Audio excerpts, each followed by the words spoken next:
Hello மக்களே, எல்லாருக்கும் வணக்கம். இன்னைக்கு ஒரு வீடியோ பார்த்தேன். அதுல நம்மளுடைய வானதி ஸ்ரீனிவாசன் அக்கா ஒரு பேக்கரியில போய் நேத்து என்ன விலையில இருந்தது, இன்னைக்கு எவ்வளவு குறைஞ்சிருக்கு, எப்படி குறைஞ்சது, யார் காரணம், யாருனால இது உங்களுக்கு குறைஞ்சது, மோடியினால தானே, அதை சொல்லுங்க மக்களுக்கு, அதெல்லாம் மக்களுக்கு தெரியுமா அப்படின்ட்டு ஒரு வீடியோ போட்டிருக்காங்க.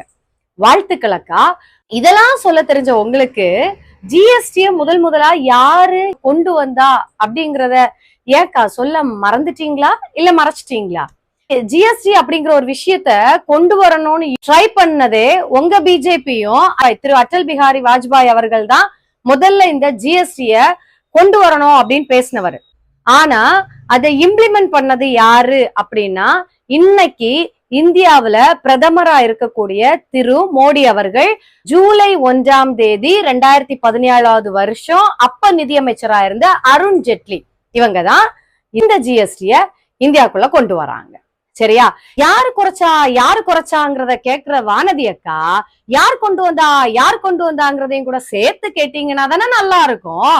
அதுக்கப்புறம் நீங்க கொண்டு வந்த ஒரு ஜிஎஸ்டிய எந்த எலெக்ஷனுக்குமே நிக்க தகுதியற்ற, திராணியற்ற, தைரியமற்ற ஒரு ஆளு இன்னைக்கு நிதியமைச்சரா உட்கார்ந்து இருந்துட்டு இஷ்டத்துக்கு 10, 18, 28, 38, 50 வரைக்கும் போட்டீங்களே ஜிஎஸ்டி. நிர்மலா சீதாராமன் மேடம், இதெல்லாம் பேசுங்கக்கா. அப்பதானே மக்களுக்கு தெரியும் நீங்க கொண்டு வந்ததை நீங்களே குறைச்சிட்டு நீங்களே போய் ஒவ்வொருத்தங்கள்ட்டயா போட்டோ எடுத்து போடுறீங்கன்னு. சும்மா அப்படி உண்மையை மக்கள்கிட்ட சொல்லி விடுங்க. நாங்க தான் கொண்டு வந்தோம், இன்னைக்கு கொண்டு வந்ததுல கொஞ்சமா குறைச்சிருக்கோம் உங்களை ஏமாத்துறதுக்கு அப்படின்னு சும்மா அசால்ட்டா சொல்லி விடுங்க.